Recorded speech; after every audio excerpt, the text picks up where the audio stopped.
Hey warriors, welcome back to the channel of Learning Philosophy. You are tired of betrayal, disappointment, and emotional weakness.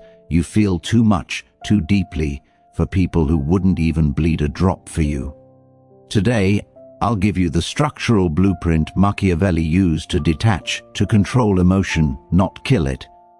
And in the next few minutes you'll learn 6 ruthless mental tactics to build a mind that does not break under pain, loss, or anyone. This is not a video for the soft-hearted. This is a manual for those who want power over themselves, not pity from others. Machiavelli teaches us, a ruler who fails to rule his own emotions will always be ruled by someone else. In this breakdown, you will learn 6 key principles, forged through strategy, not sentiment: the emotional severance protocol, the pain-to-power transmutation, the cold eye of observation, the scar advantage principle, the power of silent withdrawal, the fortress mind doctrine. Imagine this moment carefully. You wake up one morning and realize most of your pain didn't come from life itself. It came from people, expectations that were never met, promises that dissolved the moment you needed them fulfilled. You kept believing that loyalty would bring loyalty, that kindness would return with kindness. But reality, as Machiavelli understood, is never built on fairness. It is built on leverage, power, and advantage. Those who expect too much bleed first. So here is where emotional severance begins. You do not remove heart, you remove dependency. The first step to becoming unbreakable is to detach from the assumption that others should treat you as you treat them. They won't, and they never owed you that symmetry. Think of yourself as a ruler of your internal empire. Every feeling, every attachment, every hope is a province. The more provinces you give away to other people, the weaker your kingdom becomes. When someone's approval becomes your oxygen, they can suffocate you with silence. When love becomes your grounding, they can unbalance your world with neglect. That is not love, that is emotional power imbalance. So you begin cutting the invisible chains one by one. You stop waiting for validation. You stop needing apologies to move forward. You stop seeking closure from those who thrive on chaos. Detachment is not coldness, it is control. The mind must learn to see people not as saviors, but as variables. Calculate their patterns, observe their consistency. If they show up only when convenient, if their loyalty fades when you have nothing to give, then you understand their value. Temporary. Machiavelli would say, trust when necessary, not when sentimental. Emotion clouds foresight. Many people suffer not because others hurt them, but because they imagined those people were something they never were. Reality must replace imagination. You should not cut people off, you cut expectations. When you expect nothing, every act of kindness becomes a bonus, not a requirement. When you attach strategically instead of emotionally, betrayal becomes predictable, not devastating. Picture a general planning a battle. He does not walk into war hoping the enemy will be kind. He prepares for the worst, and if it does not come, he smiles knowing he lost nothing. This is how you approach relationships, not with fear, but with readiness. You observe, you measure, you test character before placing trust. You stop announcing your feelings to people who will weaponize them. You stop chasing those who enjoy being chased more than being honest. You become slow to attach and quick to evaluate. Emotional severance does not mean isolation. It means selective access. You can still love, you can still care, but the core stays with you, untouchable, unreachable, unowned by anyone else. Feel this. Shift inside as a command, not advice. From now on, when you give from strength, not desperation. When you care with awareness, not blindness. No one gets free rent inside your mind. No one carries the remote control of your emotions. You hold the switch. You choose when to engage, when to pull back, and when to walk away without explanation. Imagine how powerful you become when disappointment can no longer crush you, because you never placed your worth in another person's hands to begin with.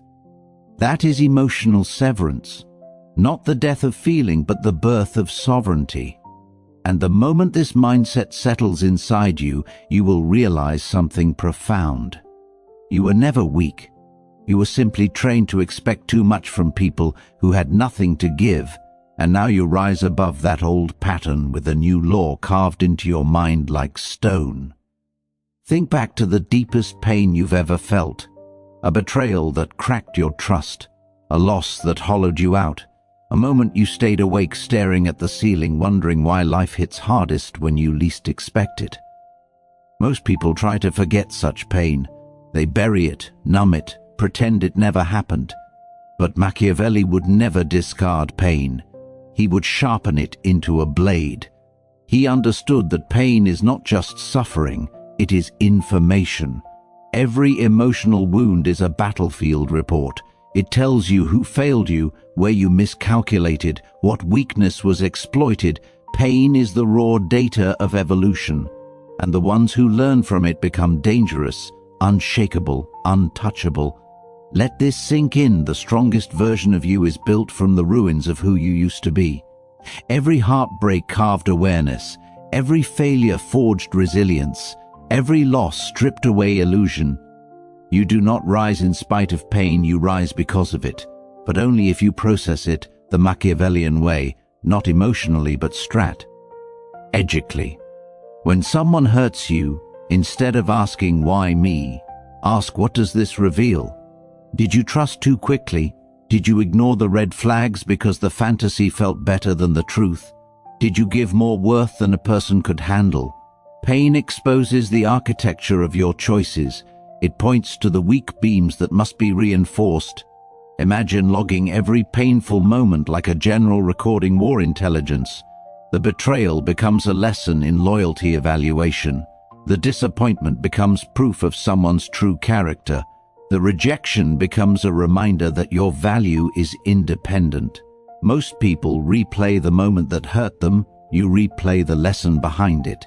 That is how pain transmutates into power. You transform hurt into insight, sadness into clarity, tears into tactical memory. You don't let the wound rot, you let it strengthen your armor. Think of a scar. It is tougher than the original skin. It does not forget the cut, but it does not bleed anymore. This is what your mind must become. Not forgetful, reinforced. The person who hurt you was a chapter, not the whole story. Your mistake was expecting permanence in people who were temporary. Your mistake was believing loyalty is universal. It isn't. Pain reveals these truths brutally but effectively. The moment you accept them, you become immune to the kind of suffering that once broke you. Feel this transformation. Instead of saying they hurt me, say they trained me. Instead of resenting what happened, dissect it like a strategist. Who were they to you? What power did you give them? Where did you bend too much? Now imagine entering your future with this information. You trust slower. You observe deeper. You invest based on behavior, not promises. You no longer fall for potential. You judge reality. People call this cold, but the truth is, it's wise. Fire burns only those who don't respect its nature. You got burned once. Now you know where the flame stands. When pain arrives again, and it will because life is an unpredictable battlefield, you greet it like an instructor, not an enemy. You analyze, you document mentally, you upgrade. You understand that pain was never there to destroy you. It came to refine you. The world breaks those who cling emotionally, but rewards those who convert pain into strategy. You do not escape the hurt, you harvest it.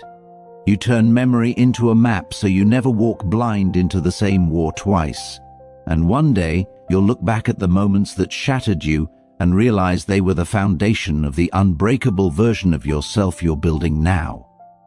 Now let's step deeper into the mindset that separates the emotionally reactive from the strategically untouchable.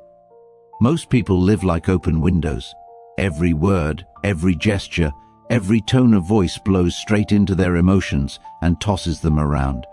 They respond instantly, emotionally, impulsively. Someone disrespects them and they explode. Someone ignores them and they crumble. Reaction becomes their leash. But Machiavelli would say, the one who reacts first loses. The one who watches learns. Power belongs not to the loud, but to the observant. So imagine yourself not as a participant in every emotional storm, but as the observer standing on the hill above it. People argue, fight, provoke, attempt to pull you into chaos, but you stand still, eyes cold, studying their intentions. You learn more in silence than others do in hours of speaking. While they reveal their weaknesses through words, you reveal nothing. That is the cold eye of observation.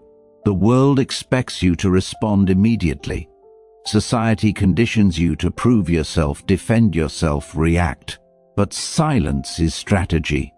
A delayed response is intelligence. When you do not react, you force others to wonder what, why. Who think, what you feel, what you plan. And uncertainty is leverage. Picture a conversation where someone tries to provoke you.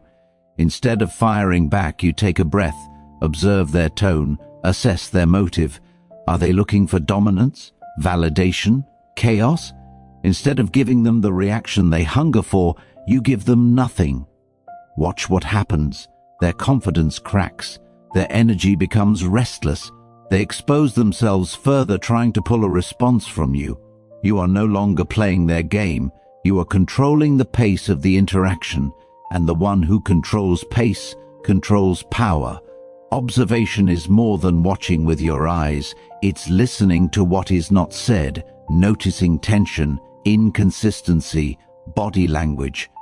It's recognizing when someone's smile hides jealousy, when kindness masks manipulation, when love demands obedience, not partnership. Most people reveal their entire psychology without realizing it. You just have to be silent long enough for them to speak themselves into exposure. Human beings hate silence. They fill it with truth. This is not about becoming emotionless, it's about becoming unreadable. A controlled face is a shield. A neutral tone is armor. When you stop showing every feeling, you stop giving others control over your internal state. You don't announce your plans, you execute them.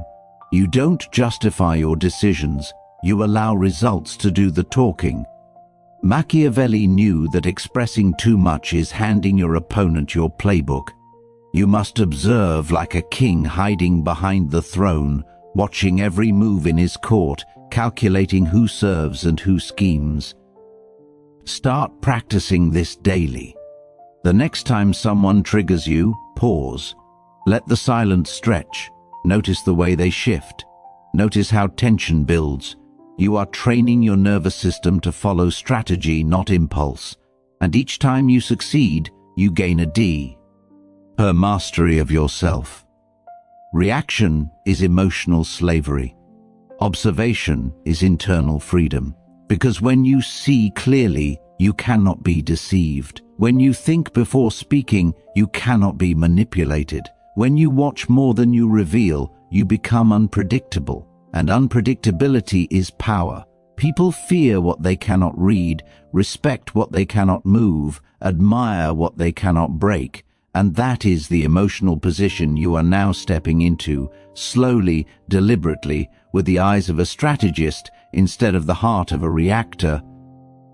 Think about every scar you carry, not just the ones on your skin, but the invisible ones carved into memory, the heartbreak that made you question your worth, the betrayal that shattered your trust, the humiliation that kept replaying in your mind like a punishment.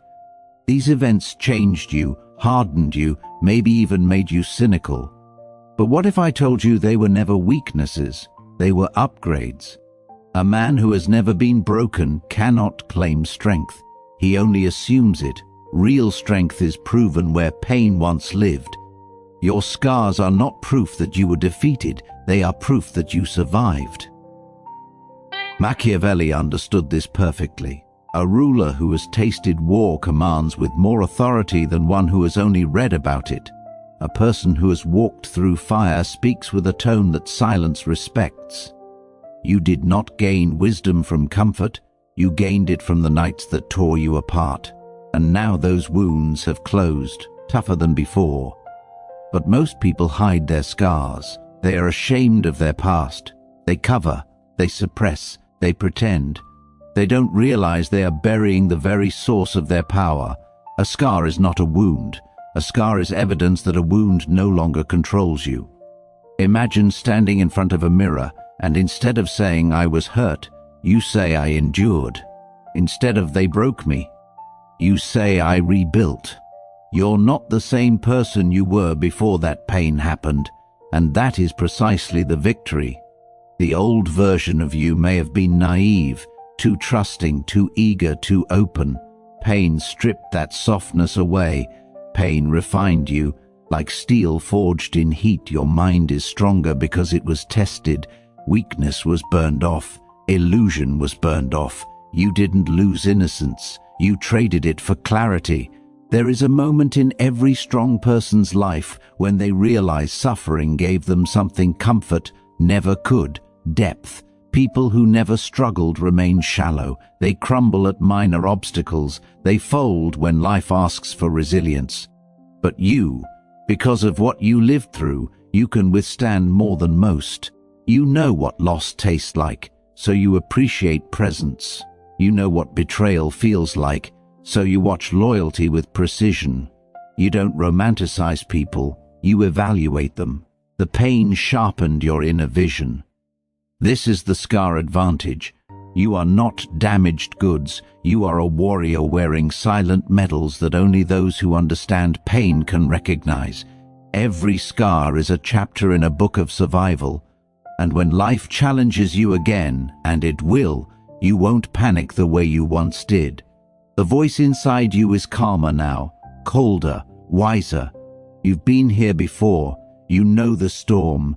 You know you won't die in it. You know storms pass, and those who stand still long enough emerge with even thicker skin. Next time you feel pain rise, don't ask why me. Instead whisper, train me. Let the hurt toughen you. Let disappointment adjust your standards. Let betrayal shape your boundaries. You won't build your empire with softness. You will build it with scars turned into strategy.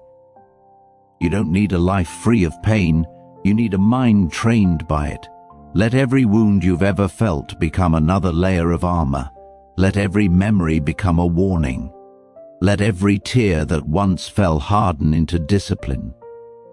And suddenly, what once broke you becomes the very force that makes you unstoppable, untouchable, unshaken by the same storms that destroy others. There comes a moment in every person's life when explaining yourself becomes exhausting, when arguing feels pointless, when proving your worth no longer feels necessary. And this is where power is born, not in speaking, but in silence. Silence is not weakness. Silence is a strategy of the patient and the dominant. Machiavelli understood that the most threatening move in conflict is not a louder voice, but a quiet withdrawal. Because when you stop giving people access to your reactions, you take from them the very fuel they use to control you. Think about this carefully. How many times have you tried to justify yourself to someone who already made up their mind? How many hours wasted trying to show your loyalty to someone who never valued it? You defended yourself, explained your heart, argued your side. And still, nothing changed. Because words can't fix what someone is committed to misunderstanding. So instead of throwing energy into battles that drain you, imagine the new version of you walking away, calmly, quietly, without warnings or dramatic announcements. You simply stop giving attention. You stop feeding the fire. You stop dancing in a circus built to entertain someone else's ego. The absence of reaction becomes your declaration of power.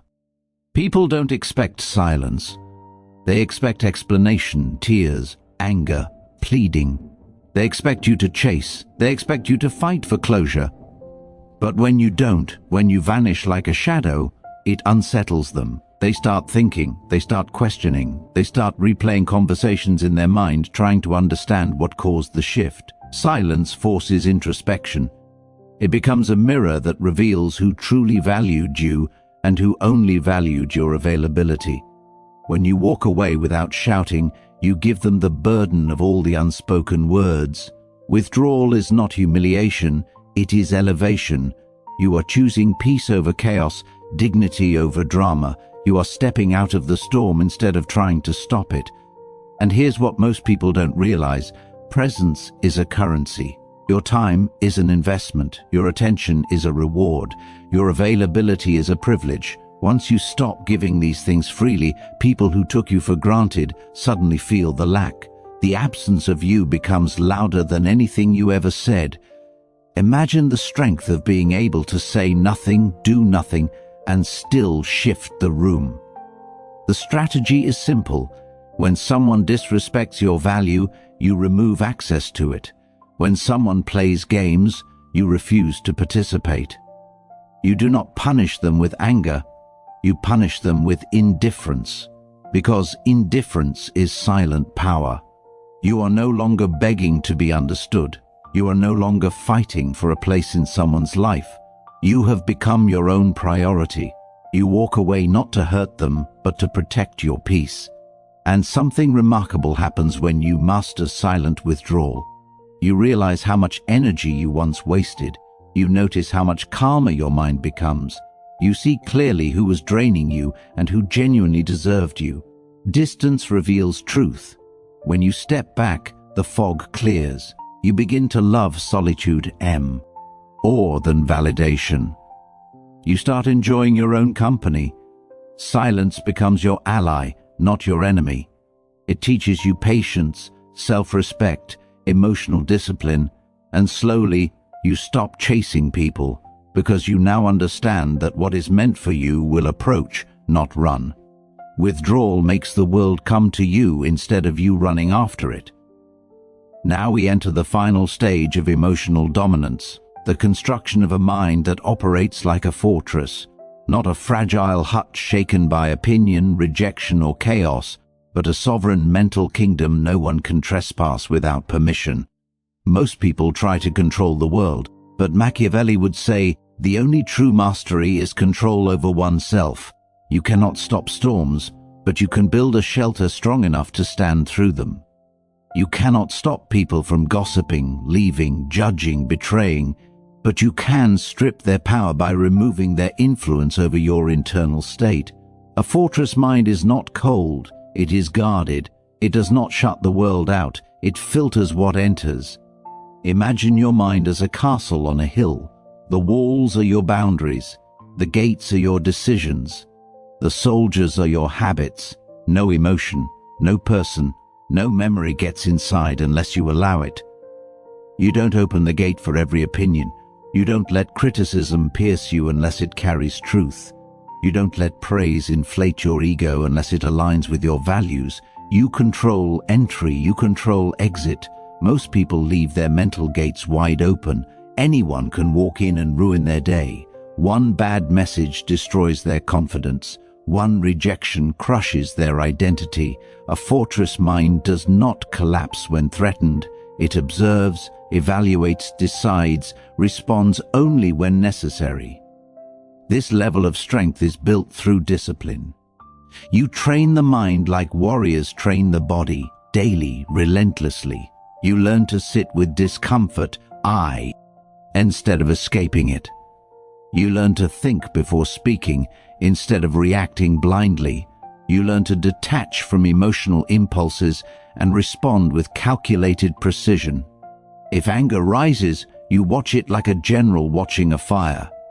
If anxiety arrives, you study it like a strategist examines a map. You don't drown inside your mind, you govern it. Thoughts are not commands, they are visitors. You decide which ones stay. The world respects those who maintain composure under pressure. The person who remains calm when others panic becomes the pillar people lean on. The one who does not break earns silent authority. A fortress mind is unshaken by temporary storms because it sees beyond the moment. It understands time is the greatest weapon. What feels unbearable today will mean nothing in a year. What hurts now may teach you the very lesson you needed for the future. So you endure. You breathe. You watch the moment pass like clouds moving across the sky. Nothing stays forever. Not pain, not joy, not people. But the mind you build remains. Think of every challenge you've survived. You didn't break. You adapted. You evolved. The fortress already exists within you. It just needs reinforcement. Each time you refuse to overthink, you lay a brick. Each time you let go instead of clinging, you raise a wall.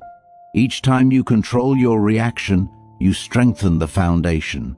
And slowly, your emotional environment becomes your domain, not a battlefield where anyone can wound you. You stop seeking safety from others and build it within. You no longer beg the world to treat you gently. You develop the resilience to handle it when it doesn't. You stop needing people to stay because your stability does not crumble when someone leaves. You stop chasing peace outside because peace becomes something you carry internally. A fortress mind is not about isolation, but inner sovereign.